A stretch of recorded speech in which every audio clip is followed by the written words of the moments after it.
बीचमा यसरी परमेश्वरको वचन या मेरो जीवन गवाई भाग गर्ने मौका जो हजुरहरूले मलाई दिनुभयो यसको निम्ति म धेरै धन्यवादी छु अनि खुसी छु र प्रभुले अवश्य पनि आजको यो समयमा हामी सबैलाई आशिष गर्नुहुनेछ र अनि उहाँको महानता हामीले कस प्रकारले प्राप्त गर्न सकेका रहेछौँ र संसारमाथि हामी कसरी विजय भइसकेका रहेछौँ भन्ने कुरा आज हामी जीवन गवाएर परमेश्वरको वचनबाट हामी सुन्नेछौँ र प्रभुले हामी सबैलाई आशिष गरून्। र यो समय म एउटा धर्मशास्त्रको खण्ड पाठ गर्दछु। हजुरहरू सबैले आफ्नो धर्मशास्त्र पढेर हेर्न सक्नुहुन्छ। पहिलो यूहन्ना 5:6 पददेखि 12 पदसम्म म पढ्दछु। हजुरहरू सबैले ध्यान दिएर सुनिदिनुहोस् र आफ्नो धर्मशास्त्र बाइबलमा हेर्नुहोस्। उहाँ उही नै हुनुहुन्छ जो पानी र रगतद्वारा आउनुभयो, अर्थात् येशू ख्रीष्ट जो पानीद्वारा मात्र होइन तर पानी र रगतद्वारा आउनुभयो। गवाई दिने त पवित्र आत्मा नै हुनुहुन्छ, किनकि पवित्र आत्मा सत्य हुनुहुन्छ। किनभने गवाई दिनेहरू तीन छन्, अर्थात् पवित्र आत्मा, पानी र रगत, र सबै कुरामा यी सहमत हुन्छन्। यदि हामी मानिसको गवाई ग्रहण गर्छौँ भने परमेश्वरको गवाई झन उच्च छ, किनकि यही नै परमेश्वरको गवाई हो जुन गवाई उहाँले आफ्ना पुत्रको विषयमा दिनुभएको छ। जसले परमेश्वरका पुत्रमा विश्वास गर्छ त्यसको हृदयमा यस कुराको गवाई हुन्छ, परमेश्वरमा विश्वास नगर्नेले उहाँलाई झुटा तुल्याएको हुन्छ, किनकि परमेश्वरले आफ्ना पुत्रको विषयमा दिनुभएको गवाई त्यसले विश्वास गरेको हुँदैन। गवाई चाहिँ यही हो कि परमेश्वरले हामीलाई अनन्त जीवन दिनुभयो र यो जीवन उहाँका पुत्रमा छ। जससँग पुत्र हुनुहुन्छ त्यससँग जीवन छ, जससँग परमेश्वरका पुत्र हुनुहुन्न त्यससँग जीवन छैन। परमेश्वरका वचन पढाएर सबैमा आशिष होस्। र एक समयमा हामी जीवन गवाई दिँदैनथ्यौँ। जीवन गवाई दिनुपर्छ भन्ने कुरा हामीमा थिएन, तर आज हामी हाम्रो जीवन गवाई बाँड्दछौँ। त्यसको अर्थ त्यो गवाई चाहिँ पवित्र आत्मा, पानी र यीशुको रगतबाट हामीमा आएको छ र हामी त्यो गवाई नदिएसम्म रहन सक्दिनौँ। आउनुहोस् म छोटो प्रार्थना गर्दछु। प्रभु म स्टेजमा खडा भएको छु। पवित्र आत्मा अब हामी सबैलाई दिनुहोस्। मेरा ओठहरूलाई, मेरो जिब्रोलाई, मेरा अन्तस्करणबाट निस्किने शब्दहरूलाई पवित्र आत्मा प्रयोग गर्नुहोस्। यहाँ भएका प्रत्येकलाई आफ्नो पवित्रताको शक्ति र त्यो प्रभुभित्रबाट अन्तस्करणबाट बुझ्ने शक्तिले तपाईँ स्वयं पवित्र आत्माले दान गर्नुहोस्। येशू ख्रीष्टको पवित्र नाममा। मेरो बुवामा चाहिँ वैदिक धर्मशास्त्रलाई एकदमै कट्टर प्रकारले विश्वास गर्ने वैष्णव परिवारको हुनुहुन्थ्यो। त्यो वैष्णव चाहिँ निममार्गी सम्प्रदाय थियो र मेरो बुवाआमाले एकदमै राम्रो प्रकारले त्यो वैष्णव धर्मको जति आज्ञाहरू छन् त्यो पालन गर्नुहुन्थ्यो। रात दिन पाठ पूजाहरू गर्नुहुन्थ्यो, धर्मशास्त्रहरूको पठन पाठनहरू गर्नुहुन्थ्यो। र मेरो घरमा चाहिँ मेरा हजुरबाबैका समयदेखि नै एकदमै धर्मशास्त्रमा लागि परेको र धर्मशास्त्रका कुराहरू, वैदिक धर्मशास्त्रका कुराहरू चाहिँ पालन गरेको परिवारमा जन्मेको म छु। र मेरो 16 वर्षको उमेर हुँदाखेरि आसाममा एउटा कोक्राझार भन्ने जिल्ला छ। त्यस जिल्लामा धेरै नेपालीहरूका गाउँहरू छन्। ती धेरै गाउँहरू मध्ये 27वटा गाउँ मिलेर एक समयमा उहाँहरूले राज्य पुराण भनेर साप्ताहिक पुराणको आयोजना गर्नुभएको थियो। र सो पुराणको प्रमुख वक्ता चाहिँ यही काठमाडौँबाट उहाँको नाम चाहिँ केशव शरण हो र उहाँ सायद हाम्रो नेपालको राजाको राजगुरु पनि हुनुहुन्थ्यो र उहाँलाई वक्ता बोलाएको थियो। र उहाँ चाहिँ त्यो कोक्राझारमा त्यो साप्ताहिक पुराणलाई उहाँ प्रचार गर्न जानुभएको थियो र त्यतिखेर हजारौं मानिसहरू त्यहाँ भेला भएर त्यो साप्ताहिक पुराणहरू सुन्दथे। र त्यो साप्ताहिक पुराण सुन्दा सुन्दाखेरि म पनि एकदमै त्यस पुराणमा राम्रो प्रकारले सहभागिता हुन सकेँ र त्यो पुराण मैले 7 दिनसम्म नबिराइकन सुन्दाखेरि मलाई एउटा कुराले भित्रबाट एकदमै असर पार्न थाल्यो। त्यो कुरा चाहिँ के थियो भने त्यहाँका ती वक्ताले के भन्नुहुन्थ्यो भने हामी चाहिँ यो संसारमा सौदा गर्नको निम्ति आएका छौँ। जब सौदा गरिसकिन्छ तब हामी आफ्नो गन्तव्य स्थानमा फर्केर जानु पर्दछ। अनि मानिसको आत्माको गन्तव्य स्थान चाहिँ दुईटा छ।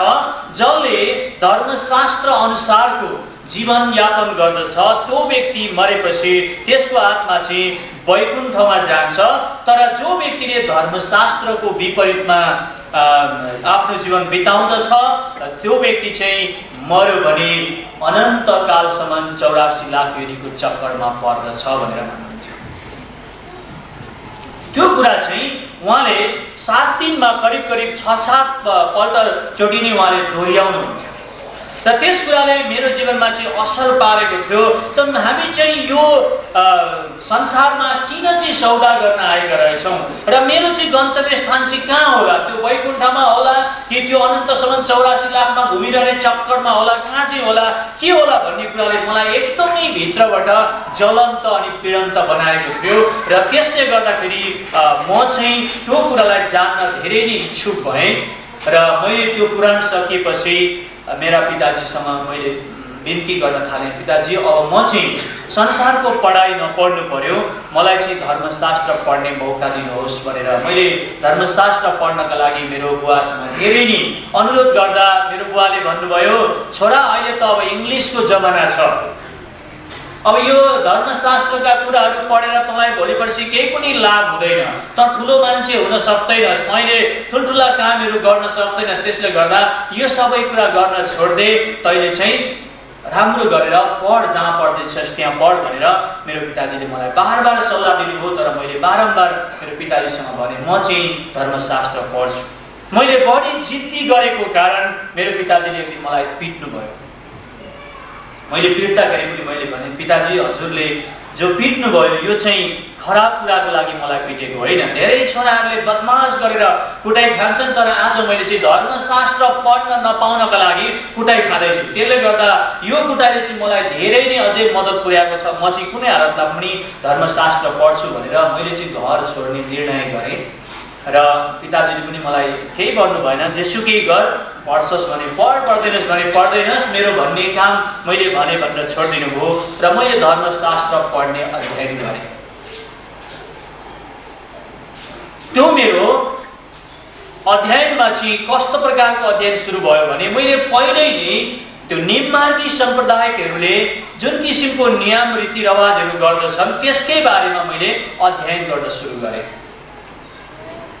निममार्गी सम्प्रदाय जो वैष्णवहरू छन् उनीहरूले चाहिँ घरमा शालिग्रामको पूजा गर्छन्, शालिग्राम पत्थरको ढुङ्गाको, र उनीहरूले पिपलको पूजा गर्दछन् र उनीहरूले तुलसीको मन्जरी, तुलसीको पत्ता फुल नहालेसम्म उनीहरूले भात पानी चिया केही पनि खाँदैनन्। जे खाँदाखेरि पनि उनीहरूले तुलसीको पत्ता र तुलसीको त्यो फुल मन्जरी भन्छन् त्यसलाई हाल्नुपर्ने र खानुपर्ने थियो। अनि उहाँ हाम्रो घरमा कुशहरू हुन्थ्यो, त्यसरी यसरी ती बर पिपलहरूको शालिग्राम तुलसी कुशहरूको पूजा हुन्थ्यो र यसको बारेमा मैले अध्ययन गर्ने निर्णय गरेर मैले अध्ययन गर्न स्कन्द पुराणलाई मैले अध्ययन गर्न थालेँ। त्यसरी अध्ययन गर्दै गर्दै जाँदा स्कन्द पुराणको केदारखण्डीको माघमात्म्य भन्ने एउटा पुस्तक छ, त्यो पुस्तकलाई स्वस्तानीको पुस्तक पनि भन्छन्। त्यो पुस्तक मैले अध्ययन गर्दाखेरि पिपल कसरी सृष्टि भयो, शालिग्राम ढुङ्गो कसरी सृष्टि भयो, तुलसी कसरी सृष्टि भयो, कुशहरू कसरी सृष्टि भयो र यसको पूजा पाठ किन हुन्छ भन्ने कुरा त्यहाँ राम्रो लेखेको छ। एक समयमा एउटा जालन्धर भन्ने एकदमै एउटा शक्तिशाली पुरुष थियो। त्यसकी स्त्री चाहिँ वृन्दा एकदमै पतिव्रता थिए। त्यसको पतिव्रता धर्मले गर्दा त्यो जालन्धर चाहिँ एकदम शक्तिशाली भएको थियो र त्यसले 33 कोटी देवदेवता ब्रह्मा विष्णु महेश्वरलाई पनि लडाइँ गर्दाखेरि जित्न सक्ने भएको थियो। र त्यो समयमा त्यो जालन्धरले एक दिन उसको स्त्रीको अनुहारमा हेरेर हाँस्यो र उसको स्त्रीले वृन्दाले भनिन् तपाईँ किन हाँस्नु भएको भन्दा यो संसारमा तिमी भन्दा राम्रो स्त्री को छ होला भन्दा वृन्दाले भनिन् म त के राम्री छु, कैलाशमा भएकी महादेवकी श्रीमती पार्वती अझै राम्री छन् भन्दा त्यसो भए म पार्वतीलाई छल गर्न जानु पर्यो भनेर त्यो शिवजीको भेष धारण गरेर गएको थियो। तर त्यसले छल गर्न सकेन, पछि कर्म सत्य लामो कुरो छ, मेरो समय धेरै छैन, म छोटकरीमा भन्छु। र त्यसले छल गर्न सकेन, तर पछि त्यसले पार्वतीलाई छल गर्न आएको विष्णुले शिवजीले सबैले थाहा पाएर चाहिँ त्योसँग लडाईँ गर्ने भए। लडाईँ गर्दा जितेनन् अनि नजितेको कारण विष्णुले गएर महादेवलाई भने अब हामी कसरी यसलाई जित्न सक्छौँ भन्दा चाहिँ महादेवले भन्यो कि यो जालन्धरको पत्नी वृन्दा चाहिँ एकदमै पतिव्रता छे, यसको पतिव्रताले गर्दा यसलाई मार्न सकिँदैन, हामीले त्यसको पतिव्रता धर्म नष्ट गरिदिनु पर्छ भनेर भन्दाखेरि विष्णुले त्यो जालन्धर चाहिँ त्यो पार्वतीलाई देखेर मूर्छा परिरहेको थियो। विष्णु चाहिँ जालन्धर भएर गएर उसको पतिव्रता धर्म नष्ट गरेपछि त्यो जालन्धरलाई चाहिँ माथि शिवजी र 33 कोटी देवदेवताहरूले मारेर त्यसको टाउको चाहिँ आफ्नो घरमा माथिबाट उछिटेर आएर झर्यो र बाहिर निस्केर ती वृन्दाले हेर्दाखेरि के को टाउको रहेछ भन्दा त आफ्नो लोग्नेको टाउको रहेछ। अरे मेरो लोग्ने त बेलुकै मसँग थियो, यो कसको टाउको भनेर पछाडि फर्केर हेर्दा त त्यो राति बेलुकै आएर उसँग बस्ने उसँग सुत्ने त उसको लोग्ने होइन रहेछ, त्यो जालन्धरको भेषधारी विष्णु पो रहेछ। अनि उसले त्यो देखेपछि आफ्नो त्यो लोग्नेको जुन अर्जिनल टाउको चाहिँ काखमा लिएर अनि उसले विष्णुतिर फर्केर भने हे पापिष्ट विष्णु, तैँले मलाई छल गरेर मेरो पतिव्रता धर्म नष्ट गरिदिएको कारण आज मेरो पतिको हालत यो भयो, म तँलाई श्राप दिन्छु, तँ चाहिँ रुख हुनु परोस्, तँ चाहिँ ढुङ्गो हुनु परोस्, तँ चाहिँ झार हुनु परोस्, तँ चाहिँ घाँस हुनु परोस् भनेर 4वटा श्राप लगाइदिएपछि चाहिँ रुख भनेको पिपल, ढुङ्गो भनेको शालिग्राम र झार भनेको तुलसी र घाँस भनेको कुश भयो र त्यो श्राप लाग्यो। र यो कुरो जब अध्ययन गरेपछि मैले त्यो पुस्तक लिएर मेरो पिताजीसँग जाँदाखेरि गएर मैले सोद्धाखेरि पिताजीले भन्नुभयो छोरा यसको भेद त जान्दैनस्, यो त बहुतै ठुलो रहस्यको कुरा हो भनेर भन्नुभयो। अनि मैले भने के रहस्यको कुरा छ पिताजी, एउटा भगवानले एउटी पतिव्रताको धर्म नष्ट गर्दैछ त यो के रहस्यको कुरा हो? अनि एउटा पतिव्रताले दिएको श्राप भगवानलाई लाग्दैछ, उसले चाहिँ भगवान विष्णुलाई पनि पापिष्ट भन्दैछ, यो के रहस्यको कुरा हो भनेर भन्दाखेरि पिताजीले भन्नुभयो त यो बुझ्दैनस्, तेरो बुझ्ने समय छैन भन्नु। अनि मैले धर्मगुरुहरूलाई पत्र लेख्न थालेँ। यो के हो भने यसरी पत्र लेख्दाखेरि एकजना गुरुले मलाई सल्लाह दिनुभयो। उहाँले भन्नुभयो नानी त्यसको बारेमा तिमी राम्रो बुझ्न चाहन्छौ भने राम अश्वमेध काण्ड भन्ने पुस्तक पढ भन्नुभयो। र मैले त्यो राम अश्वमेध काण्ड पुस्तक ल्याएर पढ्दा लाँदा त्यहाँ शालिग्राम पत्थरको बारेमा ठुलो वर्णन लेखिएको छ एकदमै विस्तृत प्रकारले। र त्यो नीलगिरी पर्वत भन्ने इन्डियाको दक्षिण भागमा पर्छ र त्यो दक्षिण भागमा नीलगिरी छ, पर्वत छ। त्यो नीलगिरी पर्वतमा चाहिँ शालिग्राम ढुङ्गै ढुङ्गा छन्, जसले गर्दा शालिग्राम भगवानको दर्शन गर्छ त्यो पनि विष्णुको जस्तै चतुर्भुज भएर वैकुण्ठमा जान्छ भन्ने लेखेको छ। अनि मैले फेरि प्रश्न गरेँ यो नीलगिरी पर्वतमा भएको शालिग्राम ढुङ्गो चाहिँ त्यो पतिव्रता वृन्दाले श्राप दिएको अघि पनि थियो किन श्राप पाएपछिको चाहिँ ढुङ्गो हो भनेर सोद्धा उनीहरूले मलाई भने होइन त्यो ढुङ्गो त श्राप पाएपछि नै भएको हो नि भनेपछि अनि मैले त्यहाँबाट एकदमै जिद गर्न थालेँ कि अब चाहिँ म यो श्रापित जिनिसलाई बुझ्दिनँ। घरमा ठुलो विभाजन भयो, जो कुरो चाहिँ मेरा बुवा आमाले गर्दै हुनुहुन्थ्यो त्यस कुरामा चाहिँ म विरोधी भएँ र बुवा आमाले एकदमै मलाई विरोध गर्न थाल्नुभयो, तैँले यस्तो अनर्थक कुरो नगर, आज हाम्रा पिता पुर्खाले गरेको यो सबै कुरामा चाहिँ म विरोध गर्दैछु भन्दा मेरो आत्मविश्वासले चाहिँ त्यहाँ दृढता भन्ने कुरो केही पनि पाएन। म त्यहाँ मार्दिने कुरो वा यहाँबाट यस्तो चाहिँ होला त्यसले गर्दा मैले पनि बुझ्नुपर्छ भन्ने कुरो केही पनि नभेट्दा चाहिँ म घरमा अति नै विरोधी हुन थालेँ। र मैले अझै पनि के साँच्चै नै भगवानहरू चाहिँ ढुङ्गैमा हुन्छन् त, के भगवानहरू साँच्चै माटैमा हुन्छन् त, के भगवानहरू साँच्चै रूप त, यसको बारेमा मैले अध्ययन गर्न थालेँ। पछि गएर मैले श्रीमद् भागवत पुराणलाई चाणक्य नीति दर्पण भन्ने धर्मशास्त्रहरू पढ्दै जाँदाखेरि मैले त्यहाँ एउटा एकदमै मेरो जो भित्रबाट प्रश्न उठिरहेको प्रश्नको त्यो उत्तर एउटा समाधान गर्ने कुरो के भेटाएँ भने चाहिँ चाणक्य नीति दर्पणको मध्य भागमा पनि भेट्नुहुन्छ, श्रीमद् भागवत पुराणको 7 अध्यायतिर पनि तपाईँले भेट्नुहुन्छ। त्यहाँ के लेखेको छ भने नदेवो विद्धते काष्टे न पाषाणे न मृन्मये भावो हि विद्धते देवास तस्मात् भावो हि कारणम। त्यसको अर्थ चाहिँ नदेवो विद्धते काष्ठे भनेको भगवान चाहिँ काठमा पनि बस्दैनन्, न पाषाणे भनेको भगवान चाहिँ ढुङ्गामा पनि बस्दैनन्, न मृगमय भनेको चाहिँ भगवान माटाका मूर्तिहरूमा पनि बस्दैनन्, तर भगवान बस्ने ठाउँ चाहिँ भावोहि विद्धते देवास तस्मात् भावोहि कारणम्। भगवान चाहिँ मानिसहरूको हृदयमा बस्नुहुन्छ अनि त्यो हृदयद्वारा भगवानलाई चाहिँ भावना गर्नु नै मान्छेको मुख्य कारण हो भनेर श्रीमद् भागवत पुराणले बताएपछि अनि म त्यो कुरो लिएर फेरि घरमा गएँ। मैले भने अब चाहिँ तपाईहरुले जति नै मलाई भने पनि म चाहिँ बुझ्ने छुइनँ, किनभने यहाँ यस्तो लेखिएको छ भनेपछि मेरो पिताजीले र माताले भन्नुभयो तेरो खुसी गर, तर हामी त जे गर्दैछौँ हामी त्यो छोड्दिनौँ भन्नुभयो। र त्यसबाट मैले त्यो कुराबाट चाहिँ एउटा आफूलाई भनौँ अलिकति फर्केर पल्लो खुड्किलामा पुग्ने मैले मौकाहरू पाएँ। र त्यस प्रकारले नै प्रश्न अनि भगवानलाई कसरी शराप लाग्छ भन्ने कुराहरुमा मेरो एकदमै प्रश्न भइरहेको थियो। र त्यही प्रश्नको कारणले गर्दाखेरि अनि मैले चाहिँ विभिन्न धामहरू बद्रीनाथ, केदारनाथ, गया, काशी, ऋषिकेश भन्ने माथि गंगोत्री, जमुनोत्री भन्ने यी विभिन्न तीर्थ भ्रमण गर्ने निर्णय गरेँ। तीर्थयात्रीहरू खोजेर तिनीहरूलाई लिएर जाने त्यस्तो मैले विचारहरू गरेँ। र सत्य भगवान चाहिँ को होला, कसले चाहिँ हामीलाई अनन्तको उद्धार मुक्ति दिन सक्ला, कसले चाहिँ हामीलाई त्यो पापको सागरबाट तार्न सक्ला भन्ने यो मेरो धेरै नै खोजाइहरू थियो। म कसरी 84 लाख यदीको चक्करबाट म मुक्त हुन्छु भन्ने मेरो खोजाइ थियो। र त्यो खोजाइको बारेमा अब हाम्रो इन्डियामा राम नाम सत्य है भन्छन्। रामको धेरै ठुलो छ। अहिले इन्डियामा राम मन्दिरको र बाबरी मस्जिदको बारेमा धेरै ठुलो एउटा लडाइँ र राजनीति भइरहेको छ। र मैले पछि गएर फेरि रामायण धर्मशास्त्रलाई पनि मैले अध्ययन गर्न थालेँ। रामको नाम चाहिँ किन इन्डियामा यसरी एसिया महादेशमा प्रख्यात छ भन्दा मैले रामायण राम्रो प्रकारले रामायणका ती सबै काण्डहरूलाई अध्ययन गर्दै जाँदा मैले रामायणमा विशेष गरेर रामायणमा रामले मानिस जातिलाई शिक्षा दिएका कुराहरू, प्रमुख कुराहरू मैले 3वटा भेटाएँ। त्यो चाहिँ के भन्नुहुन्छ भने चाहिँ रामले बाउआमाको आज्ञा पालन गर्नु भनेर सिकाएको छ। दोस्रो कुरो चाहिँ भाइसँग मेलमिलापमा रहनु भनेको छ। तेस्रो चाहिँ एउटी सिवाय अर्की स्वास्नी नराख्नु भनेको छ। यसले गर्दा रामलाई 14 वर्ष उसको बाउले कैकेयीको कुरा सुनेर वनवास लाउँदाखेरि ऊ मन्जुर भयो, बाबुआमाको आज्ञा पालन गरेर वनवास गयो।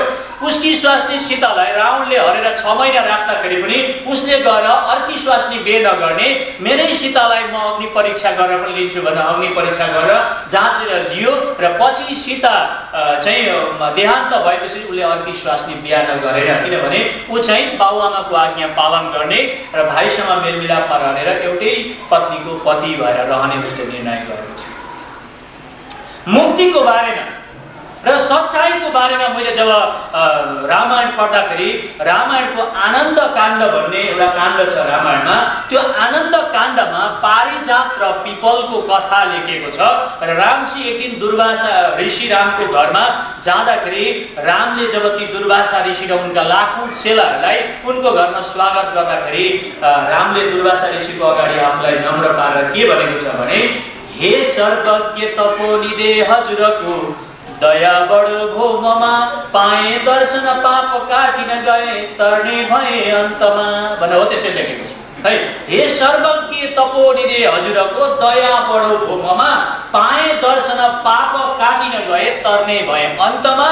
दुर्वासा ऋषिको अगाडि रामले आफैलाई पापमा रहेको र दुर्वासा ऋषिको दर्शनले ऊ चाहिँ पापको कटनी भएर तर्ने भएको एउटा उसले निश्चयता पाएर त्यो रामायणको आनन्द काण्डको पारिजात र कल्पवृक्षको वर्णनमा लेखिएको छ। तपाईहरुले रामायणको आनन्द काण्ड भन्ने ल्याएर पढ्नुहोस्, त्यहाँ एकदम स्पष्ट भेट्नुहुन्छ। भेट्नु भएन भने मसँग सम्पर्क गर्नुहोस्, म तपाईहरुलाई भेटाइदिन्छु। अनि मैले त्यो कुरालाई पनि राम्रो अध्ययन गर्दाखेरि चाहिँ उहाँ पनि अनन्तसम्म पुर्याउने व्यक्ति चाहिँ होइन रहेछन्, तर उहाँ पनि एउटा पापमै जन्मेको र पापमै हुर्केर पापमै बढेर अनि एउटा दुर्वासा जस्तो तपोदर्शी ऋषिको दर्शन पाउँदा पाप काटेर तर्ने पो उहाँले विचार गर्दा रहेछन् भन्ने कुरो मैले बुझेपछि मैले रामायण पढ्न मैले छोडिदिएँ। किनभने मलाई रामले दिएको शिक्षाको सारको चाहिएको। र त्यसै गरेर मैले पछि गएर अनि कृष्णको बारेमा अध्ययन गरे। अब यो 12 वर्षदेखि 28 वर्षसम्मको 16 वर्षदेखि 28 वर्षसम्मको कुरा हो। अब तपाईलाई भन्दाखेरि त यहाँ लाग्छ 3-4 वटा सेवामा पनि सकिँदैन, तर म त्यसलाई छाड्दै काट्दै भन्नु परेको छ। र मैले रामको बारेमा अध्ययन गरेपछि म लगत्तै कृष्णको अध्ययन गर्न थालेँ, किनभने एउटा प्रणनाथ साहित्य भन्ने पुस्तकमा के लेखेको छ भने एकोपि कृष्णस्य कीर्तो प्रणामो दशासु मेदी विविधेन तुल्ये दशासु मेदी पुनरेति जन्म कृष्ण प्रणामो न पुनर्भवाय भनेको छ। त्यसको अर्थ चाहिँ कोही मान्छे कोही व्यक्तिले एकखेप कृष्णलाई प्रणाम गर्छ भने त्यसले 10 वटा अश्वमेध यज्ञ गरेको पुण्य प्राप्त गर्छ र 10 वटा अश्वमेध यज्ञ गर्यो भने पनि मान्छे संसारमा फेरि जन्मिन्छ।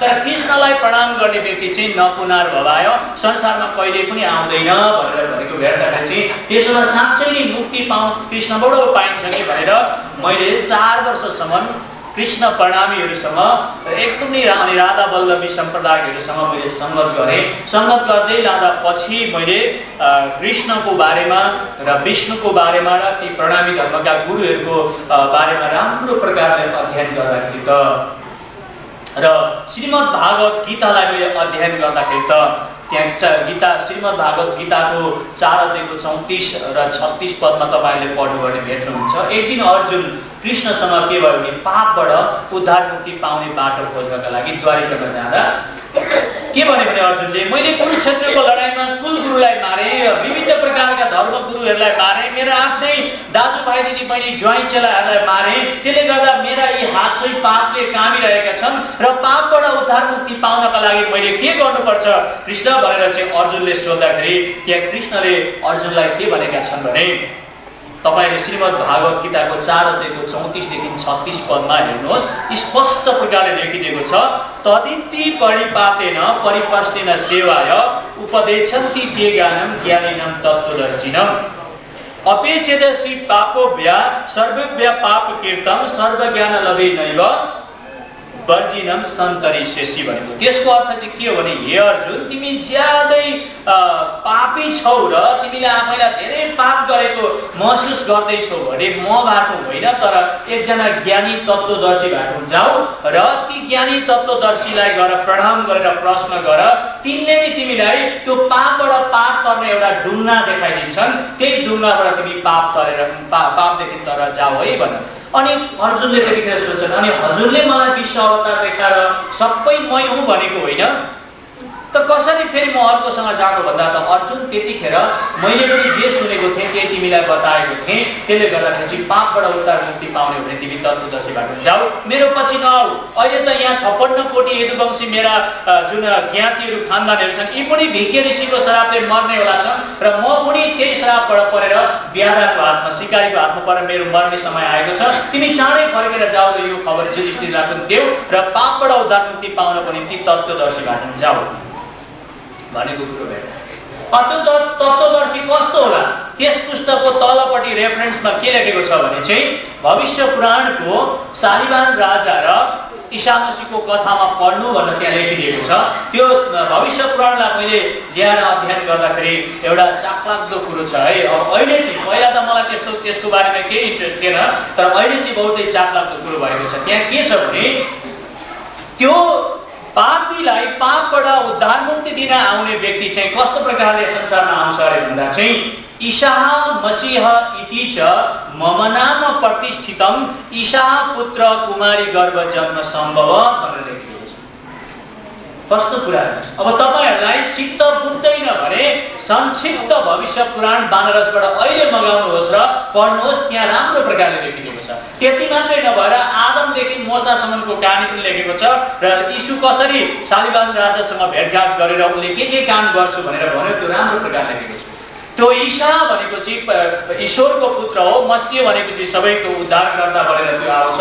त्यसको नाउँ चाहिँ म हुँ भन्ने नाउँ पृथ्वीमा स्थापना हुन्छ र त्यो चाहिँ कुमारीको गर्भबाट जन्मिने सम्भव छ है भनेर लेखेको छ। ल अब कुन चाहिँ तत्त्वदर्शी होला फेरि अर्को श्लोकमा के लेखेको छ भने चाहिँ चिरादित्यम किशोराङ्गम परे धाम्नि विराजितम तत्पदम दर्शितम येन तस्मै श्री गुरुवे नमः। त्यसले चाहिँ एउटै सच्चिदानन्द परमेश्वरको बारेमा आएर शिक्षा दिन्छ र त्यो चाहिँ किशोराङ्गम बालक जस्तो अवस्थामा रहेर उसले परम धामको बारेमा तिमीहरूलाई मार्ग देखाउँछ अनि त्यहाँ पुग्न दर्शाइदिन्छ। तत्पदम दर्शितमेन तस्मै श्री गुरु वेदम, त्यसलाई गुरु मान्नु है। त्यसबाट तिमीले पापबाट कटनी भएर अनन्तको मुक्ति प्राप्त गर्नेछौ। तलतिर अर्को रेफरेन्स दिएको छ। त्यो व्यक्ति कस्तो प्रकारले कसरी चाहिँ त्यसले सबैको पाप हरण गरिदिन्छ भन्दाखेरि चाहिँ त्यहाँ लेखेको छ कालै दण्डा द्यामुदण्डम पासम चाम्बुपति ददौ प्रजापति रक्षमाला ददौ ब्रह्माकमण्डलम। त्यसलाई कालको जस्तो दण्ड दिया जान्छ, पासा र चाम्बुकले हिर्काइन्छ, प्रजापति भनेर त्यसलाई काठमा झुन्ड्याइन्छ, त्यसका शरीरबाट बगेको रगतले नि सबै पृथ्वीका पापी मानिसको प्रायश्चित गर्छ। त्यही पापीको निम्ति बलिदान हुने महाबली राजा हो भनेर त्यहाँ लेखेको छ। हो यो कुराहरू मैले भेटेपछि ओहो, त्यसो भए त कृष्णले पनि हामीलाई पापबाट उद्धार मुक्ति गरेर अनन्तमा पुर्याउन सक्दा रहेनछन्। अनि लास्टमा महाभारतको अन्तिम भागमा पाण्डवहरूको स्वर्गरोहणको बारेमा तपाईहरुले पढ्नुभयो भने व्याधले कृष्णलाई तीरले हानेर मार्दछ अनि कृष्ण मरेपछि उनको शरीर चाहिँ त्यही पोचिन्छ, उसको आत्मा चाहिँ वैकुण्ठ गयो भन्ने विचार छ। र मैले तीनतिर लोक 14 भुवनको बारेमा सर्वेक्षण गर्दाखेरि चाहिँ वैकुण्ठ चाहिँ पृथ्वीदेखि कति माथि छ भने पृथ्वीदेखि हेमलोक, हेमलोकदेखि इन्द्रलोक, इन्द्रलोकदेखि ब्रह्मलोक, ब्रह्मलोकदेखि शिवलोक, शिवलोकदेखि माथि र वैकुण्ठ, 5औं लोक माथि चाहिँ वैकुण्ठ छ। वैकुण्ठदेखि माथि अरु कति लोक छन् भने चाहिँ सात शून्य, आद्यकरण, अष्टावरण, गोलकधाम, सुमंगला शक्ति, काल निरञ्जन अनि काल निरञ्जन, चार वेद र अक्षरब्रह्म, अरु माथि 8 वटा धामहरू छन्। ती 8 वटा धामदेखि तल मात्रै वैकुण्ठ छ र त्यो वैकुण्ठदेखि माथिका 8 वटा धाम पनि महाप्रलय हुँदाखेरि नाश हुन्छन्, सपनामय जगत हो भनेर लेखेको छ। त्यसो भए अब त्यो कृष्णलाई भक्ति गरेर चाहिँ उहाँको पूजन पाठन गरेर चाहिँ वैकुण्ठ जानु, तर महाप्रलय हुँदा चाहिँ यदि त्यो वैकुण्ठ नाश हुन्छ भने त्यहाँ कसरी अनन्तको उद्धार भएन हो। यो कुराले गर्दाखेरि हामीले त्यो कुरालाई पनि छोडेर अनि लास्टमा गएर चाहिँ देवीको बारेमा हामीले अध्ययन गर्यौं, किनभने वैदिक धर्मशास्त्रलाई मान्ने मानिसहरूले देवीको अति नै राम्रो मर्यादा दिन्छन् र उनलाई उच्च स्थानमा राख्दछन्।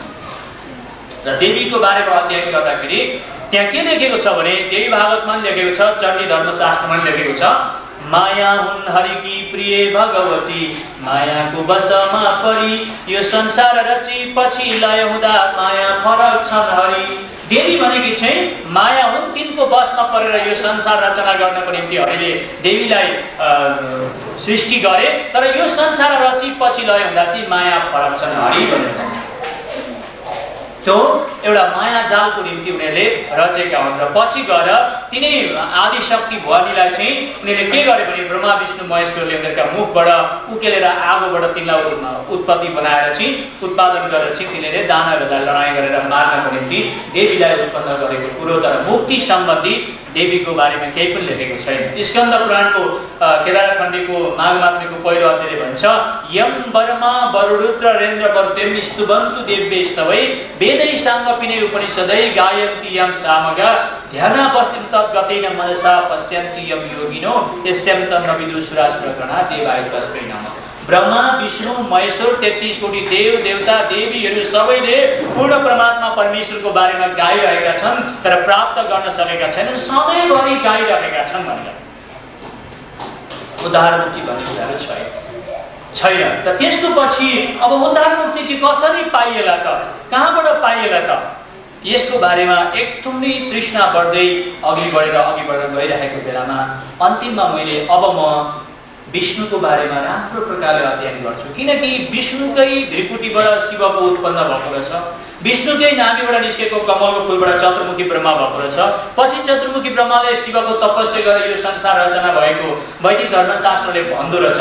त्यसले गर्दाखेरि अब यो विष्णुको जे भयो, उसलाई श्राप लागे पनि उसले जे गरे तापनि तर म उसको बारेमा राम्रो जानकारी लिनु पर्यो र म आखिरीमा एउटै भगवानको भक्त भएर बस्नु पर्यो भनेर मैले अन्तिम निर्णय गरेर चाहिँ अब कसो गर्ने त, विष्णुको बारेमा चाहिँ कस्तो छ भन्दा विष्णु पुराणमा त्यहाँ ब्रह्मविद्या उपनिषदमा मह उपनिषदहरूलाई मैले अध्ययन गर्दै जाँदाखेरि त्यहाँ मैले विष्णुको बारेमा के भेटेको छु र विष्णु शिव र चतुर्मुखी ब्रह्मा भने तपाईले ब्रह्मविद्या उपनिषदमा पनि भेट्नुहुन्छ।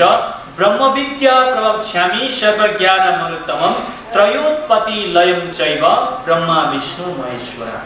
ब्रह्मविद्या भन्ने उपनिषदले भन्छ त्रयोत्पत्ति भनेको चाहिँ ब्रह्मा विष्णु महेश्वर हुन्। यिनीहरू चाहिँ एक दिन लय हुन्छन् है, नाश भएर जान्छ। अब तपाईहरुले ब्रह्मविद्या उपनिषदलाई खोजेर भेट्न सक्नुहुन्छ र म उपनिषदको 52 पदमा के भनेको छ भने यथा ब्रह्मा विष्णुश्च रुद्रश्च सर्वभूत जायत नाशमेवानुधावन्ति शालिनानेव बाढवम् भनेको छ। त्यसको अर्थ ब्रह्मा विष्णु महेश्वर यी तीन परमात्मा होइनन्, यी सृष्टि गरेका प्राणी हुन्, यी एक दिन नाश हुन्छ। अब हेर्नुस्, तपाई हामीले बाइबलमा यस्तो छ भनिकन उनीहरुलाई सम्झाउने त भन्दा पनि उनीहरुकै कुरामा पनि त्यो लेखिदिएको छ। अनि मैले त्यसमा कसरी चाहिँ विष्णुको सृष्टि भएको रहेछ भनेर चाहिँ पढ्दाखेरि चाहिँ त्यहाँ बृहदारण्यक उपनिषदले के भन्छ, हरिओम हिरण्यगर्भ गर्भस्य हरिओम तत्सत् विष्णु विष्णु विष्णु विष्णु भारतवर्षे जम्बूद्वीपे भनेर त्यहाँ त्यो संकल्प पर्छन्। हिरण्यगर्भ गर्भस्य भनेको चाहिँ सुनको अण्डको गर्भबाट विष्णुको उत्पत्ति भएको। त्यो सुनको अण्ड कहाँ थियो भन्दा चाहिँ आदिमा यो विश्व ब्रह्माण्ड सबै जलाशय जल मात्रै थियो र त्यो जलको बीचमा एउटा सुनको अण्ड थियो। त्यो सुनको अण्डबाट चाहिँ विष्णुको उत्पत्ति भयो। कसरी भन्दा हजारौं वर्ष त्यो सुनको अण्ड जलमा थियो, तर केही समय कालपछि चाहिँ त्यो सुनको अण्ड पानीमाथि तर परेर अनि त्यो सुनको अण्ड फुटेर कुखुराको चल्लोको टाउको निस्के जस्तै विष्णुको टाउको निस्क्यो। अनि टाउको यति निस्किँदा उसको स्त्रीको टाउको निस्क्यो र अनि उस त्यतिखेर यस्तो एउटा कल्पना आयो, त्यहाँ लेखिएको छ, म चाहिँ जगतको पहिलो व्यक्ति भएर निस्किँदैछु, यदि मेरो म स्त्री भयो भने चाहिँ हुँदैन, म पुरुष हुनुपर्छ भनेपछि उसको घाँटी देख्नु हुँदो चाहिँ फेरि पुरुषको भयो। त्यसले गर्दा त्यो फोटा हुँदो पनि विष्णुका तपाईँहरूले दारी दिनुभयो। त्यो सुनको अण्डबाट पुरा निस्किसकेपछि उसले के भन्यो, एकोहम बहुसम भनेर, म एक्लै छु, अब धेरै हुनुपर्छ भन्ने साथसाथै त्यो सुनको अण्डबाट शेषाई नाग र लक्ष्मी भएर अनि जलाशयमा सुतिरहेपछि अनि पछिबाट त्यहाँबाट अनि शिवको चतुर्मुखी ब्रह्माको भएर सृष्टि भयो। कानाबाट मधु र कैटभ दानाहरू निस्केर जल थल भयो भन्ने कुराहरू त्यहाँ लेखिएको छ। र मैले प्रश्न गरेको कुरो के थियो भने एकजना विश्वविख्यात पण्डित हुनुहुन्छ डोगरा भन्ने, त्यो सिलिगुडीमा पनि आउनुभएको थियो 74 सालमा। मैले उहाँसँग प्रश्न गरेँ, गुरुज्यू तपाईँ त एउटा विश्वमा मान्यता पाएको एउटा गुरु हुनुहुन्छ, मलाई भन्नु त त्यो विष्णु उत्पत्ति हुनुभन्दा अगाडि जो सुनको अण्ड र जल थियो त्यो चाहिँ कसले सृष्टि गरेको भनेर मैले सोधेँ। कसले सृष्टि गरेको भनेर सोद्धाखेरि ती गुरुले मलाई यसो ठिम्याएर हेरेर के भन्नुभयो भने उनको र मेरो अगाडि यहाँ पर एउटा सानो नदी बग्दै थियो, नानी तिमी यो नदीको पानी पिएर सक्छौ भनेर सोध्यो। मैले भने कसरी नदीको पानी पिएर सक्छौ भन्दा त्यसैले धर्मशास्त्रको कुरा पनि बुझिसकिँदैन। मलाई एकदमै चित्त दुख्यो त्यो कुराले, है चित्त दुख्यो। र मैले भने गुरुज्यू धर्मशास्त्रको कुरा बुझिँदैन थियो भने किन लेख्थ्यो त, बुझेर किन लेख्थ्यो भन्दाखेरि होइन जुन कुरो जानेर तिमीलाई केही लाभ छैन किन त्यो प्रश्न गर्छौ भनेर। अनि मैले भने कसरी लाभ छैन, किनकि त्यो जल र अण्ड चाहिँ सृष्टि गर्ने को भनेपछि उहाँले भन्नुभयो तिम्रो प्रश्नको उत्तर म दिन मेरो समय छैन।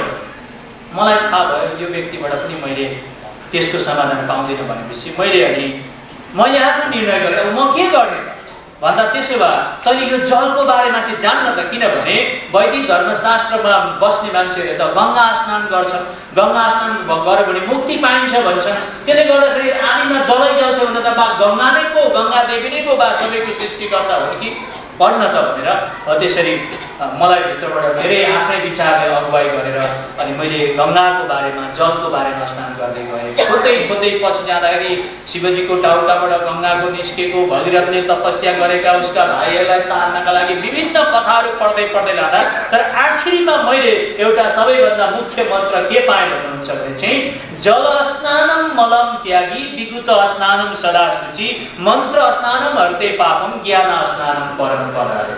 विश्व ब्रह्माण्डको जहाँ पनि जाऊ, जुनै पनि कुण्डमा जाऊ, जुनै पनि नदीमा जाऊ, जहाँ पनि गएर जलले स्नान गर्यो भने मैला मात्रै पखालिन्छ है। जल विगुत स्नानम चाहिँ सदा शुचि, विगुत भनेको खरानी दल छ र खरानीले स्नान गर्छ त्यो चाहिँ सधैँभरि शुचि हुन्छ। र मन्त्रले स्नान गर्यो भने त्यसका ठुल पापहरू हरण हुन्छन्, तर जो व्यक्तिले ज्ञानले स्नान गर्छ त्यसको परम पद हुन्छ, यानि कि मुक्ति पाउँछ।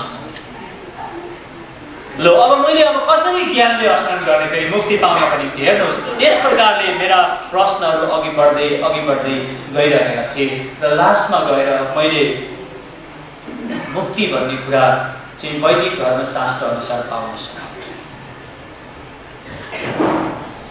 तर अन्तिममा मैले तेजोबिन्दु उपनिषद पढेँ। तेजोबिन्दु उपनिषदमा एउटा कुरो के भन्यो भने परमात्मा परम ज्योति परम धाम परागति सर्ववेदान्त सारोहम सर्वशास्त्र सुनिश्चित भनेको चाहिँ हेर परमात्मा चाहिँ अवश्य पनि हुनुहुन्छ, उहाँ चाहिँ परम ज्योति हुनुहुन्छ, उहाँ चाहिँ अब सबैभन्दा परको ज्योति हुनुहुन्छ, अनि उहाँ चाहिँ परम धाममा हुनुहुन्छ र उहाँको चाहिँ परागति छ, सबैभन्दा उहाँको चाहिँ अझै परको गति छ, उहाँ पूर्ण परमात्मा परमेश्वर हुनुहुन्छ भन्ने चाहिँ वेदको पनि सारांश हो र सर्वशास्त्र सुनिश्चित। सबै शास्त्रहरू पृथ्वीका जति पनि शास्त्रहरू छन् परमात्मा हुनुहुन्छ त्यो निश्चयता हो भनेर लेखेको बेटा।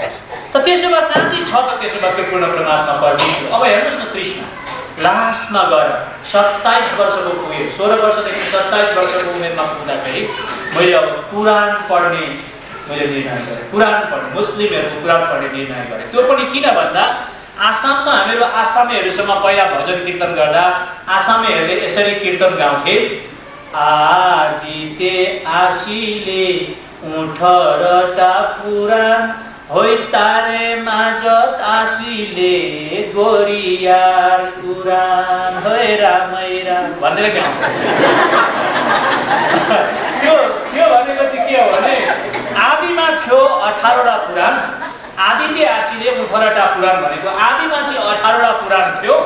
त्यो पुराणको माझमा चाहिँ गोरियाको पुराण पनि थियो भने गोरिया भनेको चाहिँ मुसलमानहरूको पुराण पनि थियो भन्न अनि होइन रामै राम भनेर गाउँदाखेरि त्यसो भए होइन मुसलमानहरू त एउटै अल्लाहलाई मान्छन्, त्यसो भए के हो एउटै पूर्ण परमेश्वरको बारेमा चाहिँ के हो पुराणमा पो छ कि भनेर मैले फेरि पुराण खोज्दै लगेँ र मैले पछि भेटाएँ। माथि चाहिँ अरबी भाषामा लेखेको, तल चाहिँ हिन्दी भाषामा त्यसलाई व्याख्या गरेको मैले त्यो पुराण भेटाएँ र मैले पढेँ। 3 महिना जति पुराण पढ्दाखेरि त त्यो पुराणमा त झन् साह्रो लडाइँ गरेर तिनीहरूको धर्म स्थापना गरेको त्यो हजरत मोहम्मद उनीहरूको जो गुरु छ उसले त एउटी धनी आइमीसँग बिहा गरेको, उसका धेरै स्वास्नीहरू भएको, अनि विभिन्न प्रकारको त्यहाँ अन्य जातिहरूलाई उनीहरूले त मुस्लिम हुन्छस् कि हुँदैनस् भन्दै तिनीहरूको टुप्पी खौरेको, कपाल काटिदिएको, त्यो विभिन्न सतावट गरेर धर्म स्थापना गरेको लेखेको छ। तर अन्तमा त्यो कुरानमा के लेखेको छ भने चाहिँ मुस्लिमहरूले पनि आफ्नो पापको कटनी गर्नको निम्ति बडो कष्टसँग उनीहरूले रोजा बस्नुपर्छ, आफ्नो पापको निम्ति आफैले उनीहरूले कटनी गर्नुपर्दछ भनेर त्यहाँ लेखेको छ। अनि कठिनसँग उनीहरूले आफ्नो पापको कटनी गर्नुपर्छ, तर त्यो चाहिँ किन भन्दा मुक्ति पाउनको निम्ति होइन, तर तिनीहरूको अल्लाहको दण्डबाट बाँच्नको निम्ति त्यो लेखिएको छ। अनि अन्त्यमा लेखेको छ जगतको इन्साफ गर्ने चाहिँ लास्टमा ईसा नबीले गर्छ है भनेर लेखेको छ। ईसा नबी चाहिँ त्यो कन्या मरियमको गर्भबाट जन्मेको छ भनेर त्यहाँ पनि लेखिएको छ। त भनिसकेपछि कुरानले पनि भविष्यवाणी नै गर्यो, मुक्तिको बारेमा देखायो। हो यस्तो अवस्था भएर जब मेरो 28 वर्षको उमेर पुगेपछि चाहिँ अनि म कस्तो अवस्थामा भने अब नास्तिक अवस्थामा मैले भने अब छैन, ईश्वर पनि छैन, भगवान पनि छैन, मुक्ति पनि छैन, केही छैन। अब त्यही कसै प्रचारकहरूले भन्नुहुन्छ नि खाइसार कि लाइसार मरेपछि लम्पसार भन्नुहुन्छ नि, म पनि त्यही स्थितिमा पुगेँ लास्टमा। र अनि मैले मेरो श्रीमतीलाई भने, मेरो श्रीमती चाहिँ एकदमै दान पुण्य तीर्थ व्रत गर्ने, यहीँ झापा माइदामा गौतमकी छोरी हुने मेरो श्रीमती, अनि एकदम भक्तिभाव गर्ने। अनि म चाहिँ बाहिर गएर कीर्तन गर्ने, मन्दिरहरू बनाउने, दुईजनाको एकदमै राम्रो भेट थियो। लास्टमा मैले घरमा आएर भने अब छोडिदिउँ यो सबै कुरा, बरु सिनेमा हेर्न जाउँ, सिनेमा हलतिर सिनेमा हलतिर जान थाल्यो। र त्यसै गर्दै सिनेमा हेर्ने, पान खाने, बिडी खाने, सिगरेट खाने, अनि कहिलेकाहीँ जुवा तास पनि खेल्ने, बरु उफ्री पापी गर्ने, एकखेप त झाँक चलेर टाइकोन्डो पनि सिक्नु गएको। त्यस्तो अब त्यो मुक्ति छैन भने चाहिँ अब त्यसरी पाइँदो रहेछ भन्दा बरु एकदमै बरु संसारकै एउटा महसुस हुनु पर्यो भने विचार आएर त्यस्तो पनि भयो। तर परमेश्वरको योजना धेरै राम्रो रहेछ। मेरा घरमा त्यसको पछाडि क्रिस्चियनहरू आउन थाले, नभए त्योभन्दा अगाडि कोही क्रिस्चियनहरू आउँदैन। पहिला 3 जना प्रचारकहरू मेरो घरमा आए, एकजना चाहिँ कामी रहेछन्, एकजना चाहिँ सुब्बा र एकजना गुरुङ आए। र उनीहरू क्रिस्चियन हुँ भनेर उनीहरूले परिचय दिने साथसाथै र उनीहरूको थर भन्ने साथसाथै मैले इन्कार गरेँ। मैले भने तपाईँहरूले के गर्न आउनुभयो भन्दा हामी क्रिस्चियन धर्मको प्रचार गर्न आएको। अनि मैले हजुरहरू के थर्यो भने यसो हेर्दा थाहा पाएँ नि त, मतवालीहरूको अनुहार चिनिन्छ नि, थाहा पाएँ। अनि थाहा पाउँदाखेरि के थरी हुन्छ नि, एउटाले म चाहिँ कामी हुँ भन्नुभयो, अनि एकजना उहाँपछि कर्नेलियस विश्व है, तपाईँले चिन्नु पनि भएको छ, पुरानो हुनुहुन्छ आश्रममा काम गर्ने उहाँ, अनि एकजना चाहिँ प्रताप सुब्बा भन्ने, अनि एकजना चाहिँ इन्द्र गुरुङ भन्ने, तीनजना आएका छन्। अब अहिले त प्रभुका सेवकहरू छन्। त्यतिखेर उनीहरूलाई मैले भने तिमीहरू चाहिँ आफ्नो पिता पुर्खाको धर्म ग्लानी गर्ने मान्छेहरू हौ र तिमीहरूले हामीलाई भन्नु पर्दैन। अब बाहुनलाई कामीले लिम्बूले गुरुङले चाहिँ धर्मको कुरा सिकाउन थाल्यो भने हामी चाहिँ के भन्छ त्यसमा पर्दैन भनेर पठाइदिन्थ्यो। अनि फेरि आउनुभयो उहाँहरू, पछि फेरि आउनुभयो, फेरि आएर उहाँहरूले भन्नुभयो होइन शर्माज्यू तपाईँले सुन्नुपर्छ, किनभने अब प्रभुले मलाई चुन्नु भएको छैन। प्रचारको हृदयमा चाहिँ अब त्यो मेरो निम्ति चाहिँ एउटा तृष्णा भइसकेको रहेछ नि, जानै पर्छ, त्यो भाइलाई सुनाउनै पर्छ भन्ने। फेरि आएर पनि फेरि सुन्नुहोस् भन्दाखेरि मैले भने आज चाहिँ म तपाईँलाई बस्न पनि दिन्न, पर्दैन। मलाई थाहा छ तपाईँहरूले यो गोरु खाने र कुकुर खाने धर्म लिनुभएको छ, त्यो नागाहरूको गतिविधि देखेर भनेको पर्दैन भनेर एकदमै जिद गरेँ। र त्यो गुरुङले के भन्नुभयो भने इन्द्र गुरुङले, शर्मा भाइ तपाईँ चाहिँ घमण्डीको 1 नम्बर हुनुहुन्छ भन्नुभयो। लास्टमा उसलाई पनि झ्वाक चल्यो भने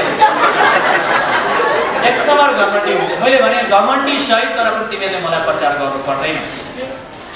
अनि उहाँहरू पनि जानुभयो र त्यसको पछि करिब 15-20 दिनपछि एकजना प्रचारक आउनुभएछ। उहाँको नाउँ चाहिँ प्रधान हो, प्रधान हुन्छ उहाँ चाहिँ हामी इन्डियामा प्रधान भन्छौँ। अब यहाँ चाहिँ तपाईँले के भन्नुहुन्छ, श्रेष्ठ भन्नुहुन्छ सायद, र उहाँ चाहिँ अब न्याउरबाट हुनुहुन्छ।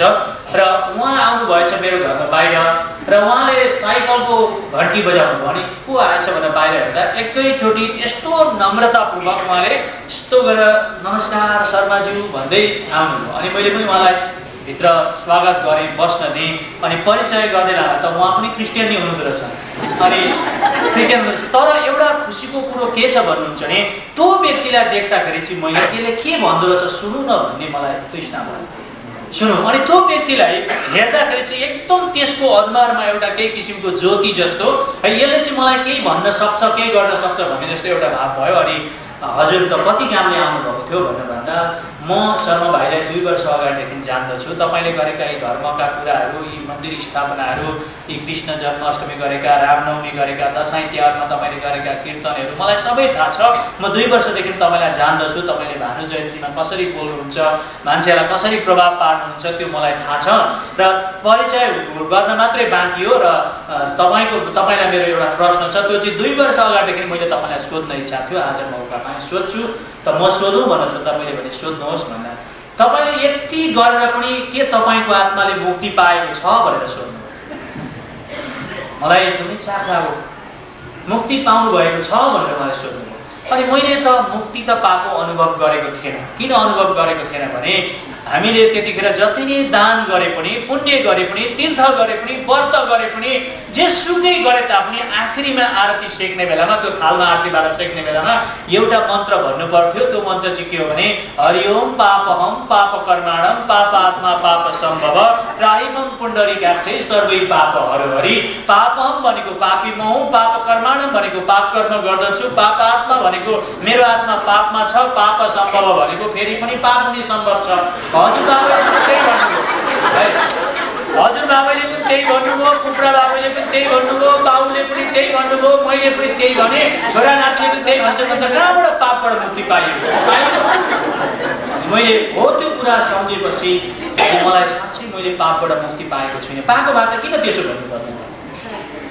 अनि हामी 2 जना चाहिँ उहाँ चाहिँ अब यसले के भन्छ भनेर मलाई हेर्नु रहेछ। म चाहिँ ती कुरा सोचिरहेको थिएँ। अनि भरे पो झस्केर अनि हजुर मैले पापबाट मुक्ति पाएको छुइनँ भनेपछि उहाँले के गर्नुभयो भने बाइबल निकालेर थपक्कै उहाँको यो होली बाइबल है, मलाई अचम्म लाग्छ अहिले। किनभने फट्टै अन्य जातिहरूलाई अहिले त हामी त ठुलो बाइबल त एकैचोटि दिँदैनौँ, धेरै प्रचारकहरूले पनि दिँदैनन्।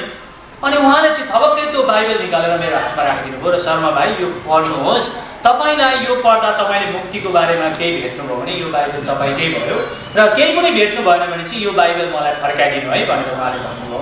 र हुन्छ म पढ्छु भनेर मलाई बाइबल पढ्न मन लाग्यो, पढेँ। दुई खेप बाइबल पढेँ, एक खेप छिचल्न 3 महिना लाग्यो मलाई त्यतिखेर। यस्तो मजाले ध्यान दिएर पढेँ, तर कसरी भन्नुहुन्छ भने सिगरेट तान्दै भएको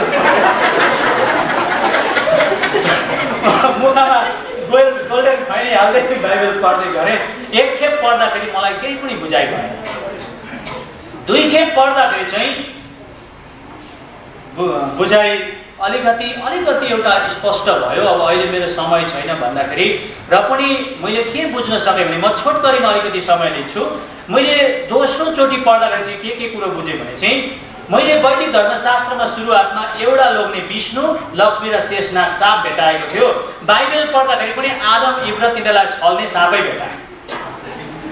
हेर्नुहोस् है, एउटा अचम्मको कुरो चाहिँ। दोस्रो चाहिँ त्यो विष्णु, लक्ष्मी, शेषनाग जलाश्रयमा भएपछि दुईटा पुरुषको फेरि उत्पत्ति भयो, शिवजी र चतुर्मुखी ब्रह्मा। र त्यो आदम र इभ पनि त्यो सापको सङ्घर्षमा परेपछि दुईटा पुरुषको जन्म भयो, पनि कैन र हाबेल। त आदिमा उता पनि तीनवटा लोग्ने, एउटी आइमे एउटा साप देखा पर्यो, यता पनि 3 जना लोग्ने मान्छे, एउटी आइमे र एउटा साप देखा पर्यो। अरे यो त मिल्दोजुल्दो कुरो छ। हो त्यसरी एउटा एककालको सेकेन्डचोटि चाहिँ प्रकाश भयो। त्यहाँबाट अलिक तल पढ्दै लाँदाखेरि त्यहाँ एउटा हनोक भन्ने व्यक्ति जिउँदै स्वर्ग भएको भेटाए बाइबलमा है। र अब उतापट्टि पनि जलप्रलयको अगाडि एउटै व्यक्ति जिउँदै स्वर्ग भएको थियो, त्यसको नाम हरिचन्द्र थियो। अरे यता पनि हनोक, उता पनि हरिचन्द्र, हबाडै उठेको छ है, हबाडै उठेको छ। त्यसको पछाडि फेरि अलिकतिर जलप्रलयमा आउँदाखेरि नुहाका 8 जना परिवारहरू बाँचेको मैले भेटाएँ है। तपाईँहरूलाई पनि थाहा छ होला, नुहाको श्रीमती, 3 भाइ छोरा, 3 बुहारी गर्दाखेरि 8 जना मान्छेहरू त्यहाँ बाँचेको हामी भेट्छौँ। र उता पनि श्रीमद् भागवत कृष्ण चरित्रमा के लेखेको छ भने एक दिन कृष्ण राति 12-1 बाहिर खेलिरहेको थियो। यशोदाले भने ए कृष्ण तिमी भित्र आऊ, हेर हाउ आयो भनेर डर देखाउँदाखेरि कृष्णले के भनेको थियो भने हे माता अघि जब प्रलय भयो बचाए सप्तऋषि र मनु एक मात्र पहिले थिएन कोही हाउ कसरी यी कुरा मानु मैले भन्नु। हे माता अघि जब प्रलय भयो बचाए सप्तऋषि र मनु एक मात्र पहिले भन्दा 7वटा ऋषि र मनु एक भनेपछि कति भयो? 8 जनै भयो। यता पनि 8 जनै बाँचेको छ। है यो त मिल्दोजुल्दो कुरो छ। अनि भन्दै लिएर आएर पछि आउँदाखेरि उतापट्टि पनि एउटा युधिष्ठिर भन्ने जिउँदै स्वर्ग गएको छ, यता पनि एउटा एलिया भन्ने जिउँदै स्वर्ग गएको छ। उतापट्टि अन्तिममा मुक्तिदाता भनेर कृष्णको जन्म, यतापट्टि कृष्णको जन्म। अलिकति उच्चारण कृष्ण र कृष्ण भन्दा अलिकति उच्चारण गर्न मात्रै बेग्लै छ। कृष्ण चाहिँ उहाँ मथुराको जेलमा जन्मियो र कंसले मार्छ भनेर गोकुलतिर भगाइयो, कृष्ण चाहिँ बेथलेहममा गाईको गोठमा जन्मियो र हेरोदले मार्छ भनेर मिसरतिर भगाइयो।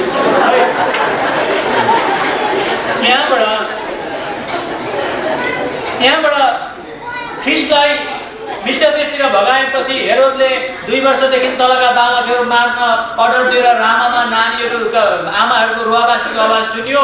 उता पनि कंसले पुतनाहरूलाई केसीसुर बकासुरलाई पठाएर 2 वर्षदेखि तलका नानीहरू मारेको कुराहरू भेटिन्छ। अरे एउटै कुरा रहेछ भन्ने हो। त्यस्तै प्रकारले प्रकाश भयो र लास्टमा त्यतिमै मैले के गरेँ भने बाइबल अब फर्काइदिने एउटै रहेछ।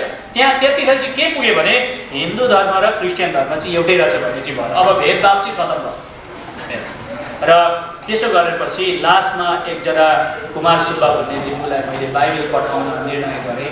लैजानुहोस् एउटै रहेछ, अब मलाई एउटा हिंसा चाहिँ खतम भयो, मैले बुझेँ भनेर भने। अनि उहाँले आउनुभयो, लिन आउँदाखेरि मैले चासा दिएर बाइबल हातमा दिएपछि एकछिन पछाडि उहाँले भन्नुभयो शर्माज्यू यो बाइबल तपाईँले फेरि पढेको राम्रो हुन्छ भने। मैले भने होस् पढ्दैन, मैले दुईचोटि जस्तो झन्डै पढिसकेँ, पढ्दैन भन्दा उहाँले भन्नुभयो होइन म तपाईँलाई पढ्ने सिकाइदिन्छु यो नियमहरू र म प्रार्थना गरिदिन्छु, अब एकचोटि चाहिँ पढ्नुहोस् न भनेर उहाँले भनेपछि चाहिँ हुन्छ भने त्यो कुमार सुब्बाले मलाई प्रार्थना गर्ने बेलामा के भन्नुभयो भने शर्माज्यू तपाईँ मसँग घुँडा टेक्न सक्नुहुन्छ प्रार्थना गर्न भन्नुभयो। अनि उहाँ चाहिँ टेकिहाल्नु होइन, मलाई भन्नुभयो हजुर सक्नुहुन्छ भनेपछि अनि मैले भने होइन सक्छु नि, प्रार्थना गर्नु त के भन्छ गरौँ न भनेपछि अनि उहाँले बिस्तारै मेरो हातमा मेरो शरीरमा उहाँको हात राखेर प्रार्थना गर्नुभयो। प्रार्थना गर्दाखेरि मेरो यो कपाल पनि मलाई एकदम ठाडा भए जस्तो लाग्यो, यो केबाट आग झुर्के जस्तो लाग्न थाल्यो। त्यस्तो हुँदै गएर लास्टमा मलाई एउटा डर आउन थाल्यो। मलाई त त्यतिखेर पश्चाताप आयो। कस्तो खालको पश्चाताप आयो भने अरे यी क्रिस्चियनहरूले यो बाइबललाई यति महत्त्व दिन्छन्, म चाहिँ सिगरेट खाइ सादा खाइ पढ्छु, सायद मैले केही कुरो बुझेको छुइनँ होला, मैले चाहिँ यो गल्ती गरेँ होला भनेर मैले राम्रो प्रकारले बाइबल पढ्ने निर्णय गरेँ। र बाइबल पढ्न थालेपछि मलाई पहिलो कुराले छोएको चाहिँ के हो भन्दा यशाया 1:18 हो। आओ हामी बसेर आपसमा छलफल गरौँ, तिमीहरूका पाप सिँदुरे र राता गाडा रङका भए तापनि ती हिउँ जस्तै सेता हुन्छन्। त्यही त मैले अघि भन्थेँ नि, पापहम पापकर्मणम भन्ने भनिरहन्थ्यो, तर यहाँ चाहिँ भनेको छ आओ हामी बसेर छलफल गरौँ, तिमीहरूका पापहरू सबै सेता हुन्छन्। त्यो कुराले मलाई इच्छा जाग्यो, एकदमै राम्रो इच्छा जाग्यो। त्यहाँबाट गएर मैले यशाया 42:5 पढ्दा परमेश्वरको बारेमा सारा सृष्टिको सिर्जना परमेश्वर एउटै हुनुहुन्छ भन्ने, यशाया 43:10 11 त्यहाँ एउटै परमेश्वरको बारेमा, उहाँदेखि अर्को कोही परमेश्वर छैन, उहाँले जे काम गर्नुहुन्छ कसैले रोक्न सक्दैन भन्ने कुराहरू। त्यसै गरेर यशाया 45:5बाट 6-7 त्यसैले यशाया 45:18 पढ्दा उहाँले विश्व ब्रह्माण्ड स्वर्ग पृथ्वीको सृष्टि गर्दा उहाँले सबैको आदि अन्त्य उहाँ नै परमेश्वर भन्ने कुरा पढ्दै लगेपछि मलाई त एकदम तृष्णा जाग्यो। अनि गर्दै गर्दै लास्टमा प्रभु यीशु ख्रीष्टको जन्म बारेमा पढ्दा पो अरे कृष्णको र कृष्णको जन्म त बेग्लै रहेछ। कृष्णको त उहाँ देवकी र वसुदेवको संसर्ग भएर 8औं गर्भमा जन्मेको, तर प्रभु यीशु ख्रीष्ट कन्याको गर्भबाट जन्मेको कुरा। अनि त्यो मैले भविष्य पुराणको कुराहरू मलाई याद आउन थाल्यो। जति बाइबल पढ्छु उति ती कुराहरू याद आउँदै त्यहाँबाट त प्रभु यीशु ख्रीष्ट कन्याबाट जन्मिनु भएको रहेछ, पवित्र आत्माबाट जन्मिनु भएको रहेछ। अनि हामी पनि पहिला पवित्र हुनुपर्छ भन्ने हामीहरू विश्वास गर्थ्यौँ र हामीले कुनै पूजा यज्ञ गर्नु पर्यो भने बोटुकामा तिलानी पानी र कुश हालेर अनि त्यहाँ मन्त्र पढ्थ्यौँ र अनि त्यो पानी फुलको थोगाले यसरी छर्किँदा के भन्छौँ भने हरिओम अपवित्रम पवित्रम वा सर्वभस्त्याङ्ग तोपिवा स्मरी कुण्डली काक्षे सर्व पाप भन्तरे सूची आत्मा सूची देह सूची सूची सूची शान्ति रेवतः। त्यो भनेको चाहिँ हामी अपवित्र छौँ, पवित्र हुनुपर्छ, सबै शरीर पवित्र हुनुपर्छ, सबै पापको सूची हुनुपर्छ, देह सूची हुनुपर्छ, भूमि सूची हुनुपर्छ, सबै सूची हुनुपर्छ भन्दै सधैँ पूजा गरेपछि छर्किरहन्थ्यौँ नि। तर यहाँ त साँच्चै नै प्रभु यीशु ख्रीष्ट पवित्र आत्माबाट सधैँ पवित्र भएर जन्मिनु भएको कुराहरू हो त्यसरी प्रकाश हुन थाल्यो। अनि खुसी लाग्न थाल्यो, झन् पढ्दै लाँदा चित्त पुच्छ, रुन मनको लाग्न थाल्यो। त्यसो गर्दै गर्दै मैले लास्टमा मत्ती 21:9 पढ्दाखेरि दाउदको पुत्र होसन्ना धन्य उहाँ परम प्रभुको नाममा आउने परम धाममा होसन्। अघि मैले भनेको थिएँ नि, परे धाम निविराजितम तत्पदम दर्शितम होइन तस्मै श्री गुरुवे नमः। उहाँ चाहिँ परम धामबाट आउनुहुन्छ है, त्यहाँ पुग्न दर्शाइदिनुहुन्छ, तिमीलाई गुरु मान्नु भनेको साँच्चै प्रभु यीशु ख्रीष्ट दाउदको पुत्र परम प्रभुको नाममा आउने परम धामबाट आउनु भएको रहेछ होसन्ना भन्ने कुरा। अनि अब तत्पदम दर्शितम होइन, त्यहाँ पुग्न दर्शाइदिनुहुन्छ भन्दाखेरि बाटो सत्य र जीवन मै हुँ, मदेखि बाहेक अरू कोहीद्वारा पिता कहीँ जान सक्दैन। यूहन्ना 14:6 साँच्चै उहाँ स्वर्ग अनन्तको धाममा पुर्याउने बाटो सत्य पनि उहाँ हुनुहुँदो रहेछ भन्ने कुरा। पहिला हामी भजन गाउँथ्यौँ, ममतामय यो तमले गर्दा जीवन भयो शून्य समान, आओ प्रभु अब मार्ग बताऊ बन्दै ज्योतिमान भनेर भजन गाउँथ्यौँ। ला प्रभु यीशु ख्रीष्ट संसारको ज्योति अरे यूहन्ना 3:19 र यूहन्ना 8:12 हेर्यो भने त यीशु संसारको ज्योति, उहाँको पछि हिँड्ने कहिले पनि अँध्यारोमा हिँड्नु गर्ने छैन, तर त्यसले जीवनको ज्योति पाउने छ। ओ प्रभु आउनु भइसकेको रहेछ आजभन्दा 2000 वर्ष अगाडि नै भन्ने खालको त्यस्तो खालको विचार प्रश्नहरू आउन थाल्यो। र लास्टमा प्रकाशको 20 अध्यायबाट नयाँ जेरुसलेमको बारेमा मैले पढेँ। नयाँ जेरुसलेम साँच्चै अनन्तको परम धाम, जहाँ दुःख छैन, जहाँ मृत्यु छैन, जहाँ रुवावासी छैन, जहाँ तारा किटाइ छैन, जहाँ पुगेपछि कहिल्यै पनि संसारमा फर्केर आउनु पर्दैन, सधैँभरि परमेश्वरको सन्तान भएर रहन्छ, सधैँभरि परमेश्वरले हाम्रा आँखाका आँसु पुछिदिनुहुन्छ भन्ने कुरा जब भेटेपछि 1992 को नोभेम्बर महिनाको 17 तारिकको राति 11 बजे मैले मेरो छातीमा बाइबल राखेर म रोई भएँ। 1-2 घन्टासम्म रोएर मैले सारा आफ्ना पाप पश्चाताप गरेँ र मैले मध्यराति मेरो प्रभु यीशुलाई मुक्तिदाता भनेर ग्रहण गरेँ। र 93 को मार्च महिनाको 3 तारिकको दिन मैले पानीको बाप्टिजम दिएँ र 2 वर्ष चाहिँ म साधारण विश्वासी भएर बसेँ। र 95बाट चाहिँ मलाई वेस्टर्न सेना ब्याप्टिस्ट एसोसिएसन भनेर नागाको एउटा ठुलो संस्था छ, जसमा चाहिँ झन्डै 300-400 जति चर्चहरूको संस्था छ। त्यो संस्थाले मलाई एभान्जलिस्टमा एपोइन्टमेन्ट गर्यो र अनि मैले घरमा गएर गवाही दिने कामहरू गरेँ। र त्यसको पछि मेरो श्रीमतीबाट मलाई ठुलो सतावट आयो, श्रीमतीले मलाई छोडेर नेपाल आउने भइन्। र लास्टमा गएर हाम्रो झन्डै छुटारा भएन। तर अन्तिममा मैले 6 महिनाको डेट मागेँ मेरो श्रीमतीलाई। 6 महिना पर्खेर हेर, यदि 6 महिनामा पनि म क्रिस्चियन भएको पछि तिम्रो पतिमा हुने गुण छैन भने चाहिँ तिमी छोडेर जाँदा हुन्छ, मै तिमीलाई नेपालमा पुर्याइदिन्छु भनेर सल्लाह गरेपछि 3 महिना 5 दिन चाहिँ मैले पर्खिनु पर्यो। 3 महिना 5को दिन बिहान रुन थालेँ मेरो श्रीमती, अचानक ओछ्यानमा रुन थालेँ। अनि मैले के भएछ भनेर अनि म आफ्नै ओछ्यानबाट झाप मारेर गएर हेर्दा नानी सानो थियो, कतै नानीको केही भयो भन्दा नानी ठिकै छ। अनि मैले भने तिमीलाई के गरेर गइछौ भनेर भन्दा उनले अचानक मेरो हात दुईटै हात समातेर उनको टाउको राखेर रुन थाले। उनले भने मैले आज तपाईँलाई यति साह्रो दुःख दिएँ, म घर जान्छु भने छोड्थेँ भने, तर मैले आज राति सपनामा यीशुलाई देखेँ। म बेलुका 9:30 बजी सुतेको मलाई थाहा छ, कतिखेर निदाएँ मलाई त्यो थाहा छैन, मेरो नानीले राति दुध खाएको पनि थाहा छैन, रोएको पनि थाहा छैन। बेलुकादेखि मलाई यीशुले एउटा बगैँचामा घुमाउनु भयो। यीशु चाहिँ सेतै वस्त्रमा आउनु भएको थियो, बुढो मान्छे जस्तो हुनुहुन्थ्यो, गोरो न गोरो हुनुहुन्थ्यो। म चाहिँ सानो एउटा पुतला जस्तो बेबी जस्तो भएको थिएँ। यीशुले मलाई यस्तामा बोकेर रातभरि बगैँचामा घुराउनु भयो, मिठा मिठा फलहरू खुवाउनु भयो र हिँड्ने बेलामा भन्नुभयो, छोरी तेरो लोग्नेले मानेको यीशु चाहिँ मै हुँ र यो सारालाई सृष्टिकर्ता परमेश्वर चाहिँ मै हुँ, तँलाई सृष्टि गर्ने पनि मै हुँ।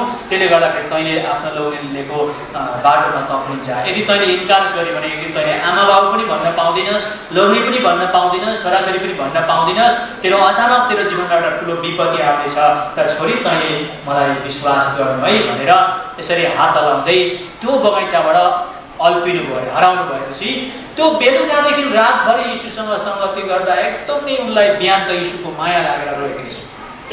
अनि रोगको रोइ भयो, मलाई त सरक पनि भयो। गाउँले अब के भन्छ, बिहानै स्वास्नी कुटेछ पो भन्छ कि उहाँ गर्न थालेँ। अनि लास्टमा मैले सम्झाइ बुझाइ गरेर भने हुन्छ अब राम्रो भयो, खुसी भयो भनेर खुसी भएर अनि 5 दिनपछि श्रीमतीलाई बाप्टिजम ल्याउँ।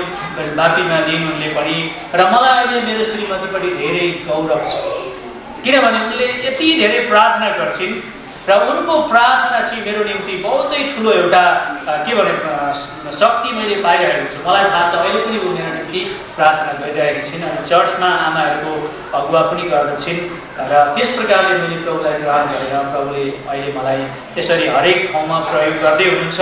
र अन्तिम कुरो चाहिँ हजुरहरूलाई मेरो एउटा नम्र निवेदन के छ भने मलाई अहिले यस्तो प्रकारको प्रेरणा भएको छ, 2 साल भयो म चाहिँ कुनै संस्थासँग या कुनै मिनिस्ट्रीसँग सीमित भएर नरहनु र मैले पाएको यो सबै वरदानहरू चाहिँ लिएर हाम्रो आसाममा भएको, इन्डियामा भएका, नेपालमा भएका नेपालीहरूमा गएर मैले खुवाइदिनु र मण्डलीहरूलाई उत्साह गर्नु र मण्डलीहरूसँग मिलेर चाहिँ यस्ता कट्टरपन्थीहरूबाट गएर सुसमाचार प्रचार गर्नको निम्ति मलाई एकदमै भित्रबाट एउटा जलन्त भएको थियो। र यसपालि चाहिँ मैले सबै कुराबाट मैले रिजाइन दिएर चाहिँ त्यो कामको निम्ति मैले बाइफेथ एकदम विश्वासमा कदम चालेको छु। अब प्रभुले कस प्रकारले मलाई सञ्चालन गर्नुहुन्छ थाहा छैन र हजुरहरू सबैले पनि प्रार्थना गरिदिनुहोस्।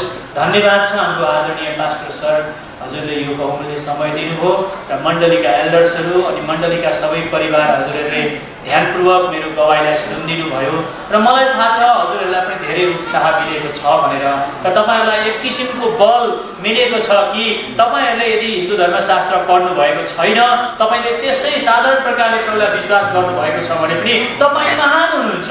त्यहाँका पण्डितहरूभन्दा पुरोहितहरूभन्दा तपाईँ महान हुनुहुन्छ। तपाईँले किनकि जीवनको दाता परमधाममा विराजमान हुने परमेश्वर प्रभु येशूलाई पाउनु भएको छ। त्यसले गर्दा उत्साहित हुनुहोस् र प्रभुको काम गर्नुहोस्।